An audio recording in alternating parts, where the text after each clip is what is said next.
In today's video, we're going to chat about the top 5 budget-friendly things that has made the biggest difference in my reloading process. Now, you don't have to break the bank to get fantastic results downrange, and that's what we're going to be discussing in today's video. Now, if you missed the first video in this series, I've actually done a video of the top 5 most expensive things that I've bought, or of course all of the things I didn't bought.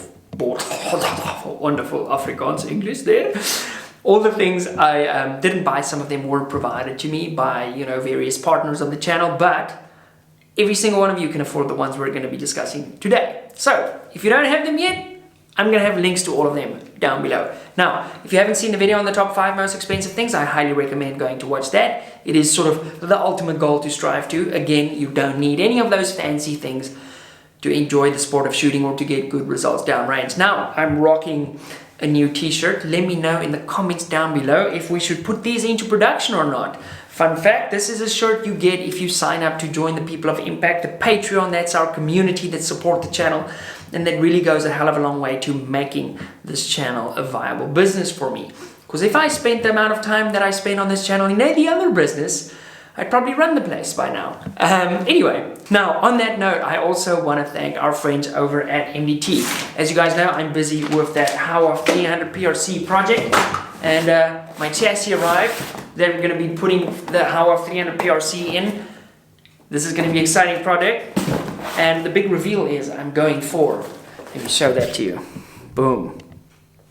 I'm going for the ESS in FDE. The Elite Sniper System, that is what the ESS stands for. Now, if you're looking for chassis for your precision rifle, look no further than mdttac.com. Now, our first item in this video today is going to be this. It's very small, by the way. I've got a 3-year-old daughter, and her fascination is when I do magic tricks like that. It's super basic, but she absolutely loves it.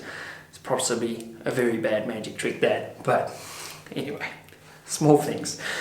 This is the Hornady Bullet and Headspace comparator kit. Now, basically what this allows you to do, the bullet one allows you to measure your bullet from the ogive. Now, the reason you want to do that is because if you look at the tips of your bullet, they're very likely all different. Take your calipers, your digital calipers, and measure a bullet from its base to the tip, and then do that over 10 bullets, and you will see quite a big variation in that. Now, it's inconsistent to use those measurements. So a more precise way to do that is actually measure from the ogive. Now, the ogive is the part of your bullet where it actually starts engaging in the rifling as it travels down your barrel. So this is a way more accurate way of measuring how deep your bullets are into your case. So I highly recommend that. Then, Headspace, okay? How far should you bump your shoulders back? Do you know? You should bump your shoulders back by about 1 thou to 2 thou depending on your application. Now, it is so vital to set up your dies correctly, okay? And if you don't have this tool, it's very hard to do. Yes, there are methods where you can feel how your bolt close, but most people, they don't have that feel. So I would highly recommend getting one of these comparators, and I've got a complete video on how to actually use these. And by the way, I've got a complete video on reloading, start to finish process. If you want to check that out, that's going to be down below. It's an online school. You can watch the videos at your own house, in your own time. You can rewatch them. You've got lifetime access. So the link to our precision reloading course is also down below. But these 2 tools play such a vital role in any reloading process. Now, the next tool sort of ties in with this, so let's get these out the way. The next tool is a good set of calipers. So personally, I use these in-size calipers. They have been lasered a little bit just when I was messing around with the lasers. Now, when I go in the inches mode, I actually have 4 decimals deep, which is a little bit too much. You really only need a model with about 3 decimals. And these tools, for example, are going to attach to, your calipers like this, and that is how you're going to be measuring your bullets. You can zero them out.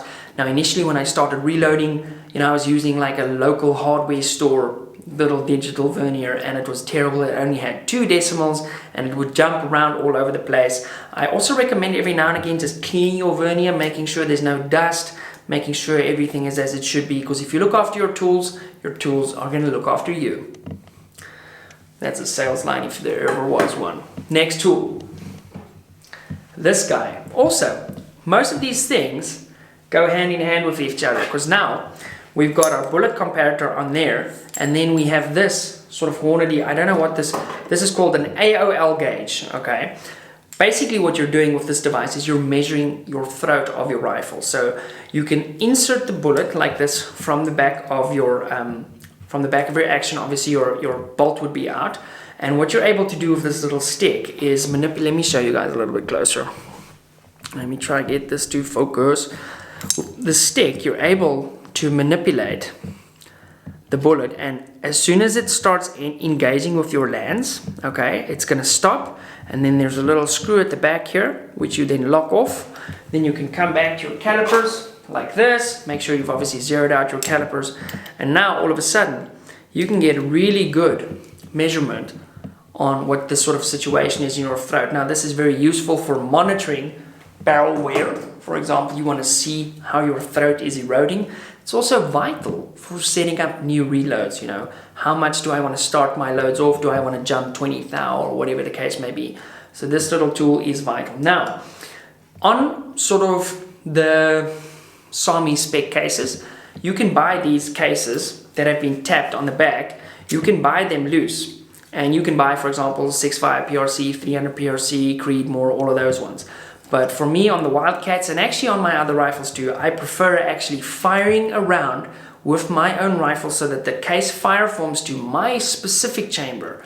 And then I take it to my gunsmith and he just taps it for this little thread. So this is, for example, a 28 Sherman mag, and I've taken our laser and I've just lasered 28 Sherman mag on there so that, you know, I know which one is which because I've got a whole little tub of all of the different calibers that I have. Really awesome tool to add to your inventory this. Right, next is our universal decapping die. So in my reloading process, where this fits in is the first thing I do before I start working on my brass is I remove all the primers. Because I wet tumble with stainless steel media, I want to clean the primer pocket too, because I don't want to do that on a separate step. I want to be as efficient as possible. And that's sort of something that I learned through reloading thousands and thousands of rounds over the last couple of years, is what can I do to get the most consistent result with the least amount of effort? Because when you're working with the amount of brass that we do, you spend a lot of time reloading. So you need to find those efficiencies, those marginal gains, just to, you know, streamline that process. So universal decapping die, I'll run my brass through this completely dirty, full of sand, because it's not touching the case anywhere else. It's literally just going through the neck, punching that primer out, and then I will tumble all of those with the primers out so that it gets all in there. So universal decapping die, great tool to add to your arsenal also. Okay, now this is the last major item, and then I'm going to give you guys one bonus item, okay, as a number 6, which is something that I recently added, and it's made a big difference for me, or it's just made my life a little bit easier.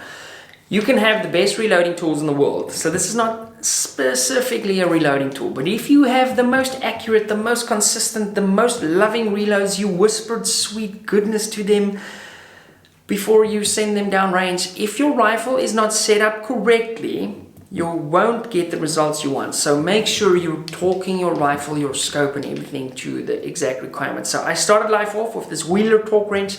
It's a great tool, but I've since then got the fix-it sticks which travel in my bag, which sort of comes with all the little bells and whistles, and I've also, you know, added some random things there like nail clippers and scope tools and things in this little pouch. But this has been a game changer because, you know, you get to the range, your rifle's not shooting like it should. Immediately you're doubting your reloads, but just checking your equipment and making sure everything's tight that should be tight is so vitally important. Now, last bonus item. Oftentimes when we're reloading, you know, one of the most important steps is to check that you have the right amount of powder in your cases. Now, sometimes that can be difficult depending on the setup of your room. So I got this sort of flexible LED light with a clamp on, which has been so awesome because I can basically take this and move it to wherever I need it. It's plugged in with the USB, and you know, I can put it on, and if I'm reloading here, for example, I can clamp it like that and literally have the light below my eye, because there's a black piece on the back here so it's not hurting my eye, and I can have my reloading block like that, and all of a sudden I can see into those cases absolutely perfectly. So that has been such a cheap but yet such an effective little addition to the reloading setup. Anyway guys, I hope you enjoyed it. As I said, All the links to all of these products will be down below. Please use our links down below these videos. We do get affiliate commissions. If you guys support Amazon, it doesn't cost you a cent extra. If you're shopping on Brown Nails or all of those kind of places, please come back to our videos and use our links. It really does make a tiny bit of a difference in sort of how this whole thing works. Because as you know, YouTube essentially pays me nothing for making these videos. I should have just bought an hydraulic press and squeezed things and filmed them. But that wouldn't be as fun as chatting to you guys. So I hope you enjoyed adding these additions. If you have some of them, let me know in the comments down below. If there's something you feel that I'm missing, please let me know down below. Chances are I have that tool, I just didn't pick it for this specific video. Guys, thank you very much. God bless you, and I'll see you in the next one.